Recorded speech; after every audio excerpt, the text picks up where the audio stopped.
دنیا میرے آگے میں ایک مرتبہ پھر آپ کا خیر مقدم. خرم دستگیر صاحب نے کہا کہ جو معاملات ہیں انہوں نے کہا وہ جو گورنمنٹ کی اور کابینہ کی بات کی اور ڈیفالٹ کمپنیوں کی بات کی, ایسے معاملات ہوں گے تو پھر کون آگے آ کے جو ہے نا اس معاملات کو ان کو ٹھیک کرے گا؟ آخر لوگ تو پھر مڈ ٹرم کی باتیں کریں گے. میں عوام کے مسائل کو بلیم گیم میں نہیں لاؤں گا, نہ اس کو پوائنٹ سکورنگ کروں گا, کیونکہ یہ بہرحال ایک فیکٹ ہے کہ عوام کو یہ فیس کرنا پڑ رہا ہے. لیکن دوسری چیز میں آپ کو بتاؤں, چونکہ آپ کا پروگرام کا فارمیٹ ایسا نہیں کہ کراس کوشچننگ ہوتی تو میں ان سے پوچھ لیتا.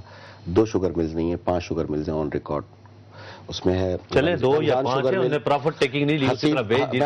حسیب وقاص شوگر مل, برادر sugar mill, Chaudhry sugar mill اور اتفاق شوگر مل. اور میں آپ کو یہ پورے وثوق سے کہتا ہوں کہ آج بھی وہاں بڑے پیمانے پہ سٹاک موجود ہے. اول خیش بعد درویش. یہ گفتگو کرنے سے پہلے ان ذخیرہ اندوزوں کو سب سے پہلے مارکیٹ میں ریلیز کرنا چاہیے, چاہے ہمارے وزیر بھی کیوں نہ ہو. سب کو عوام کے دکھ کو سمجھنا چاہیے, اور اس تھوک فروش کو اور پرچون فروش کو بھی, جو 10 بوریاں ہر دکان کے اندر جمع کر کے بیٹھ گیا ایک منافع کمانے کے لیے. اگر قوم بنانا ہے نا تو نیچے سے آئیے, پھر سب کو گائیڈ کریے. سیاست دان ہو یا عوام ہو یا کوئی تھوک فروش ہو یا پرچون فروش ہو, سب کو یہ صورتحال کا سامنا کرتے ہوئے آپ کی حکومتیں وہاں سے بسم اللہ کریں. ماضی میں ہوا جب چھاپے پڑے تھے, شروع کریں, بہرحال اس پہ ہونا چاہیے. بلوچستان لے کے جائیں. میں سمجھتا ہوں کہ ٹی سی پی کی انہوں نے گفتگو 3 لاکھ ٹن ریلیز کر رہے ہیں انشاءاللہ بہت جلدی. آپ 48 گھنٹے میں دیکھیں گے اس پہ قابو پائیں گے.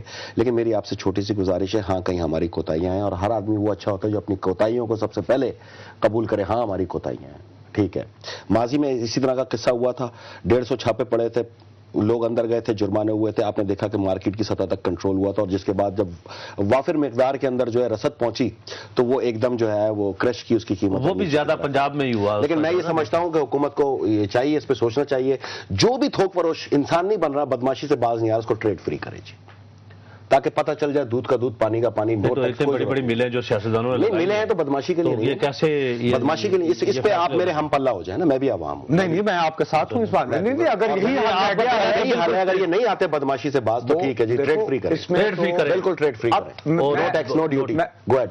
انٹرنیشنل مارکیٹ سے 15 سے 20 پیسے منافع پہ نہ آ جائے کاروبار, اس کے بعد ان کو ایسا تاریخی سبق ملے گا.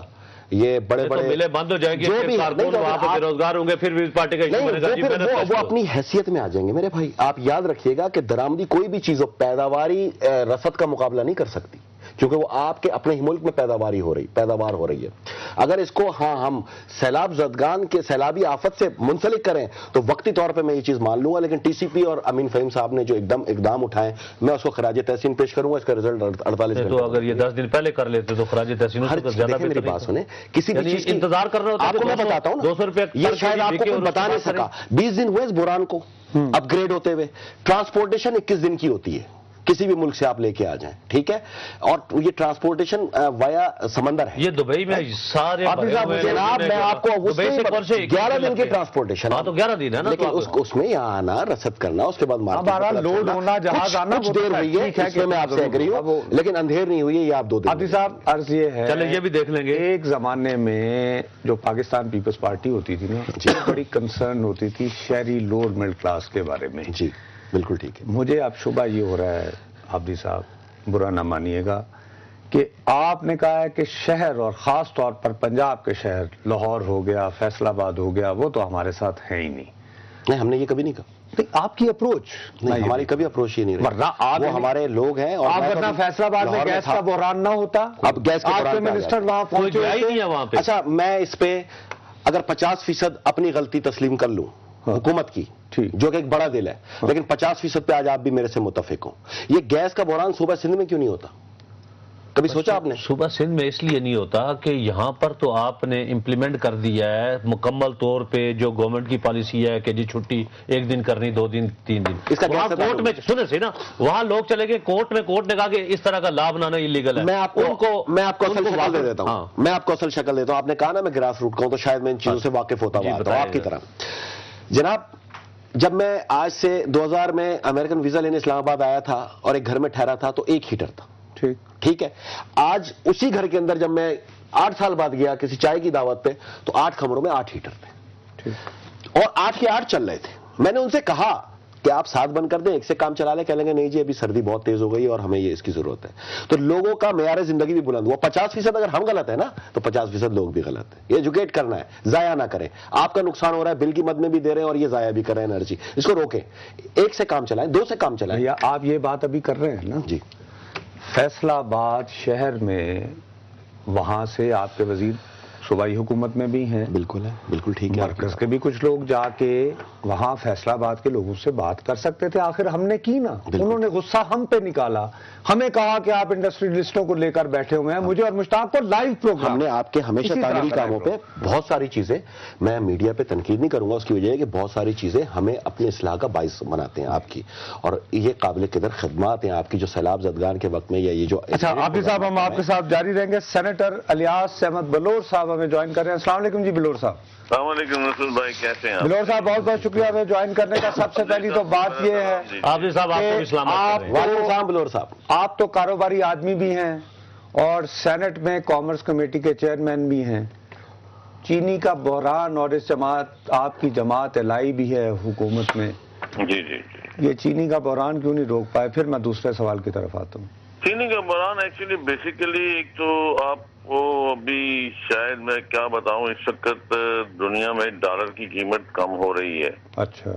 اور جتنے بھی فنڈ مینیجرز ہیں they have gone to the commodities. اچھا. اچھا، ویجیٹیبل گھی آئل جو ہے وہ چڑھ گیا ہے، کروڈ آئل چڑھ گیا ہے.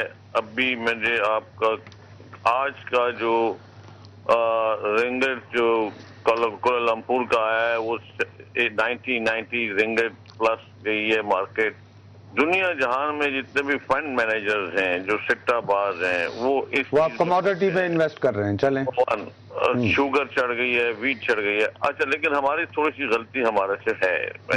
میں عابدی صاحب میرے بھائی ہیں، لیکن یہ ہے کہ میں بھی گورنمنٹ کا ون آف دا پارٹنر ہوں.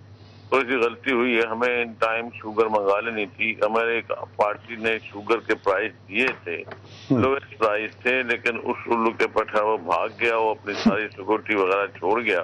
تو اس کی وجہ سے ہمیں تھوڑا سا نقصان ہوا ہے اور شوگر ان ٹائم نہیں آئی. لیکن ابھی بھی جو شوگر ہے اس وقت وہ بھی اگر امیڈیٹلی اگر وہ مارکیٹوں میں پھینک دی جائے تو شوگر کے ریٹ کم ہو سکتے ہیں. اچھا چلیں جی بلور صاحب، چلیں، ہو گئی بات. ملوں والوں نے کمال. اچھا چلیں جی، اب وہ عابدی صاحب کہہ رہے ہیں، نہیں عابدی صاحب کہہ رہے ہیں کہ آپ آ جائے گی. میں سمجھتا ہوں 3.5 لاکھ یعنی کسی بھی وقت میں وفاقی حکومت کسی بھی وقت جو ہے وہ یہ آپشنل ہونے والی ہے چیز. 3.5 لاکھ ٹن TCP کو حکم ہے وہ دینے والی ہے. اچھا ٹھیک ہے، وہ آ گیا. اچھا چلیں جی، آپ کا چینی کے اوپر پوائنٹ آف ویو آ گیا بلور صاحب، لیکن مسئلہ بہت زیادہ اور اس سے زیادہ گمبھیر ہے. مجھے یوں محسوس ہو رہا ہے، خاص طور پر آج میاں صاحب نے جو خیرپور میں تقریر کی اور شہباز شریف صاحب نے جو کچھ لاہور میں کہا، اس سے پہلے ہمارے پروگرام میں آئے تھے خواجہ آصف صاحب 2 نومبر کو، اور اس کی تصدیق بھی ایک حوالے سے عابدی صاحب کر رہے ہیں. ان کے بقول دسمبر میں نواز شریف صاحب کا معاہدہ جو ہے کہ وہ پالیٹکس میں حصہ نہیں، اس کی مدت پوری ہو رہی ہے. آپ کا کیا خیال ہے کہ کیا میاں محمد نواز شریف صاحب سڑک پر آ گئے ہیں مڈ ٹرم الیکشنز کی ڈیمانڈ لے کر؟ دیکھیے، میں ایک عرض کرنا چاہتا ہوں، وہ تو بہت بڑے سیاستدان ہیں، میں تو ایک چھوٹا سا سیاسی ورکر ہوں، لیکن میں ویسے بڑا پرانا سیاسی ورکر ہوں. جی جی، 69 سے میں سیاست میں نہیں ہے. تو نصرت بھائی، میں نہیں سمجھتا کہ مڈ ٹرم الیکشن کروا سکتے ہیں. ٹھیک ہے، عابدی صاحب نے کہا ہے کہ اگر وہ ان کا دسمبر تک ان کا معاہدہ ختم ہو رہا ہے تو لازمی بات ہے کہ ایک سیاسی لیڈر جو ہے وہ معاہدہ اگر ختم ہو رہا ہے تو انہوں نے کچھ نہ کچھ تو کرنا ہے. لیکن ایک طرف تو ہم یہ سنتے آئے ہیں، ان کے ہاؤس میں روزانہ کہتے ہیں کہ جی ہم کسی جمہوری حکومت کو ڈسیبل نہیں کرنا چاہتے، کبھی ڈسٹرب نہیں کرنا چاہتے، ان کا ایز اٹ از چلنے دینا چاہتے ہیں. یہ کئی بار انہوں نے کہا ہے، کئی بار، اور اچانک ایک دم سے مڈ ٹرم الیکشن تک نوبت آ پہنچی. میں نہیں سمجھتا، لیکن میرے خیال میں مڈ ٹرم الیکشن ہو ہی نہیں سکتے انشاءاللہ. کیوں مڈ ٹرم الیکشن ہوں گے؟ ہم یہ نو کانفیڈنس اگر کریں گے تب مڈ ٹرم الیکشن ہوں گے نا. مڈ ٹرم الیکشن کیسے ہوں گے؟ مطلب یا خدا نہ خاصا پھر ان کی سوچ میں کہیں یہ اپنا آرمی آ گئی ہے یا کچھ ایسی بات آ گئی جیسے پہلے ان کی سوچ میں تھی. تو اب تو میں نہیں سمجھتا کہ مڈ ٹرم الیکشن کیا، مجھے سمجھنی پڑتی، میں بینگ اے پارلیمنٹیرین میں نہیں سمجھتا کہ مڈ ٹرم الیکشن تبھی ہوں گے کہ اگر ہم ووٹ آف نو کانفیڈنس لائیں تو اس کے بعد مڈ ٹرم الیکشن ہو سکتے ہیں، ادروائز مڈ ٹرم الیکشن کیسے؟ نہیں ہو سکتا. آپ نے رول آؤٹ کر دیا. بہت بہت شکریہ الیاس بلوچ صاحب. ناظرین، بریک کے بعد واپس آئیں گے. دنیا میرے آگے جاری.